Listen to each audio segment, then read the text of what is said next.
നമസ്കാരം. ജനങ്ങളുടെ നിവേദനങ്ങൾ പരിഗണിക്കുന്നതുമായി ബന്ധപ്പെട്ട വിഷയത്തിൽ നിർദ്ദേശങ്ങളുമായി പാലക്കാട് MLA രമേശ് പിഷാരടി. MLA-മാർക്ക് കിട്ടുന്ന നിവേദനങ്ങളുടെ എണ്ണം ഉൾപ്പെടെ ചൂണ്ടിക്കാട്ടിയായിരുന്നു അദ്ദേഹത്തിന്റെ വാക്കുകൾ. സാർ, ഈ ധനകാര്യ ബില്ലിനെ ഞാൻ പൂർണ്ണമായിട്ടും സ്വാഗതം ചെയ്യുകയാണ്.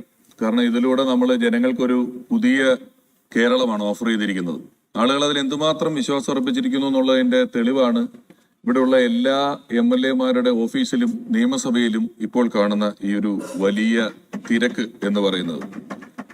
അപ്പോ ജനങ്ങളുടെ ആവശ്യങ്ങൾ നടത്തിക്കൊടുക്കുക എന്ന പൊതുപ്രവർത്തകരുടെ ആവശ്യം നടത്തുന്നതിന് അത്യാവശ്യമായ ഒരു കാര്യം കൂടെ ഞാൻ ഈ അവസരത്തിലൊന്ന് ഓർമ്മിപ്പിക്കാൻ ശ്രമിക്കുകയാണ് സാർ. ഏകദേശം 71ഓളം പുതിയ MLA-മാരും അത്ര തന്നെ പരിചയസമ്പന്നരായ MLA-മാരും ഉള്ള ഒരു സഭയാണിത്. അതുകൊണ്ട് തന്നെ ജനങ്ങൾക്ക് ഇതിൽ വലിയ പ്രതീക്ഷയാണ്. പുതിയ ഒരാളെന്നുള്ള നിലയിൽ എൻ്റെ ഒരു അക്കാഡമിക് ഇൻട്രസ്റ്റ് കൊണ്ട് ഇതിന്റെ ഡിമാൻഡ് ആൻഡ് സപ്ലൈയെ പറ്റി ഞാൻ വെറുതെ ഒരു പഠനം നടത്തി. ഒരു മാസമാകുന്ന സാഹചര്യത്തിൽ ഞാൻ ഒരു അനലിറ്റിക്സ് എടുത്തു. അത് വെച്ച് എനിക്ക് മനസ്സിലായ ഒരു കാര്യം, ഒരു MLA ഓഫീസിൽ സാധാരണഗതിയിൽ ഒരു 40 നിവേദനങ്ങൾ ഒരു ദിവസം നമുക്ക് കിട്ടുന്നുണ്ട്. 40 നിവേദനങ്ങൾ. ഈ 40 നിവേദനങ്ങൾ നമ്മൾക്ക് ഒരു ദിവസം കിട്ടുകയാണെങ്കിൽ ഏകദേശം 100 ദിവസം ആകുമ്പോൾ ഇതിന്റെ എണ്ണം 4000 എണ്ണമാണ്. MLA എന്നുള്ള നിലയിൽ നമ്മൾ 5 കൊല്ലമാണ് ഒരു MLA-യുടെ ടേം എങ്കിൽ അത് 365 × 5 1825 ദിവസങ്ങളാണ്. ഈ 1825 ദിവസങ്ങൾ MLA ആയിരിക്കുന്ന ഒരാൾക്ക് 100 ദിവസം കൊണ്ട് 4000 നിവേദനങ്ങൾ കിട്ടുന്നുണ്ട്.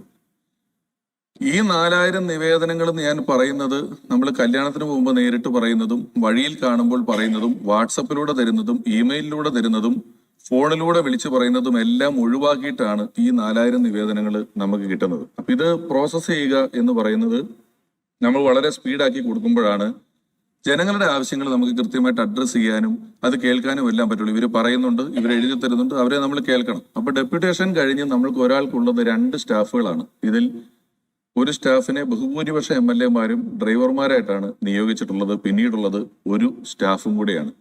അപ്പൊ ഈ ഒരു സ്റ്റാഫും MLA എന്നുള്ള നിലയിൽ ഈ കാര്യങ്ങൾ കൂടാതെ നടത്തേണ്ടുന്ന പൊതുകാര്യങ്ങൾ, നിയമസഭയിൽ പങ്കെടുക്കേണ്ട കാര്യങ്ങളെല്ലാം നമ്മൾ മാറി നിൽക്കുമ്പോൾ ഇത്രയധികം ഡാറ്റ പ്രോസസ്സ് ചെയ്യുക, ഇത്രയധികം ആളുകളുടെ ആവശ്യങ്ങൾ പരിഗണിക്കുക എന്ന് പറയുന്നത് കുറച്ച് ശ്രമകരമായ ജോലിയാണ്. ഇപ്പൊ കഴിഞ്ഞ ദിവസം ഇവിടെ ഇന്ത്യൻ ഓഫീസിൽ ചായ കൊടുക്കാൻ പോയി. ഇപ്പൊ ആ ചേട്ടൻ ചായ വെച്ചിട്ട് കൈ ഒരൊറ്റ കുട ഉടഞ്ഞു. അപ്പൊ ഞാൻ ചോദിച്ചു, എന്തു പറ്റി ചേട്ടാ? ചായ കൊടുത്ത് എന്റെ കൈ കഴച്ചു. കാരണം 10 വർഷം ഈച്ചയും പൂച്ചയില്ലായിരുന്ന സ്ഥലമാണ്, ഇപ്പൊ നിറച്ച ആളാണ് എന്ന് പറഞ്ഞു. ഇപ്പൊ നമ്മുടെ സ്റ്റാഫുള്ള പയ്യനും അതേപോലെ ഓഫീസിൽ നിന്ന് കാണിച്ചു, കുറെ നിവേദനം കൊണ്ടു തന്നിട്ട് അവനും കൈ ഉടഞ്ഞിട്ട് പോവാണ് സാർ.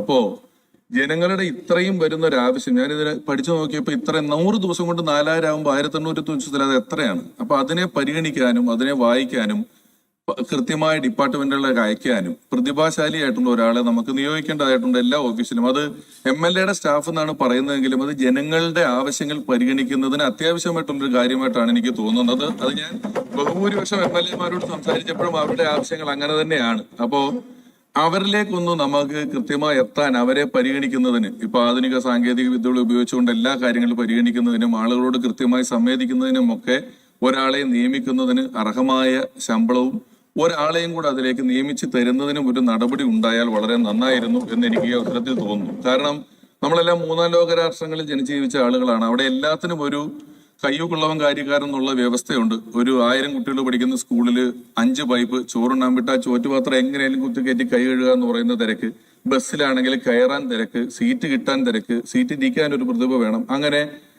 ഇവൻ ഒരു കല്യാണ വീട്ടിൽ പോലും 11 മണിക്ക് ചോറുണ്ണേണ്ട സമയം അല്ലെങ്കിൽ പോലും തുറന്നു വെക്കുമ്പോൾ ആളുകൾ ഇടിച്ചു കയറുന്നത് ഈ തിരക്കിനോട് പൊരുതിയാണ് 3ാം ലോക രാഷ്ട്രങ്ങളിലുള്ള ആളുകളെല്ലാം ജീവിച്ചിട്ടുള്ളത്. അപ്പൊ നമ്മുടെ MLA ഓഫീസുകളിലാണെങ്കിലും ഇവിടെയാണെങ്കിലും മന്ത്രിമാരെ കാണാൻ വരുന്നവർക്കാണെങ്കിലും എല്ലാം ചിലർ രാവിലെ തൊട്ട് വൈകുന്നേരം വരെ ഒന്ന് കാണാൻ പറ്റാതെ പോകേണ്ടി വന്നാൽ കയ്യൂക്കുള്ള മറ്റാരോ കയറിപ്പോയാൽ അത് അവരെ ബാധിക്കുന്ന ഒരു പ്രശ്നമാണ് സാർ. അപ്പൊ അവരെ എല്ലാം അഡ്രസ്സ് ചെയ്യുന്നതിന്റെ ഭാഗമായി നമ്മളുടെ സ്റ്റാഫുകളുടെ എണ്ണത്തിൽ ഒരു ചെറിയ വർധന ഉണ്ടായിരുന്നെങ്കിൽ, ഒരാളെയെങ്കിലും കൂടുതൽ നിയമിക്കാൻ പറ്റിയിരുന്നെങ്കിൽ അത് നന്നായിരുന്നു. ഇത് MLA-മാർക്ക് വേണ്ടി എന്ന് പറയുന്നത് കൊണ്ടാണ് ഇത് കേൾക്കുമ്പോൾ പെട്ടെന്ന് നമുക്കൊരു അസഹിഷ്ണുത തോന്നുന്നത്. അവരാരും വ്യക്തിപരമായ നമ്മുടെ ഒരു സഹായത്തിനുമല്ല, ജനങ്ങളുടെ കാര്യം അഡ്രസ് ചെയ്യുന്നതിന് വേണ്ടിയിട്ടാണ്. ഇത് കൂടെ പരിഗണിക്കണം എന്ന് അഭ്യർത്ഥിച്ചുകൊണ്ട് ഇത് എല്ലാ തരത്തിലും ഈ ധനകാര്യ ബില്ലിനെ പൂർണ്ണമായും പിന്തുണച്ചുകൊണ്ട് നമ്മുടെ ഈ പറഞ്ഞ നമ്മുടെ ഒരു വലിയ മോട്ടീവ്, നമ്മൾ എന്തുദ്ദേശത്തോടു കൂടിയാണോ ഈ ബജറ്റ് അവതരിപ്പിച്ചത്, എങ്ങനെയാണോ നമ്മൾ ജനങ്ങളുമായി സംവേദിക്കേണ്ടത്, അവരുടെ ആവശ്യങ്ങൾ ഏത് തരത്തിലെല്ലാമാണ് നമ്മൾ പരിഹരിച്ചു കൊടുക്കേണ്ടത് എന്ന് പറയുന്ന സ്ഥലത്തേക്കുള്ള എത്തിച്ചേരാൻ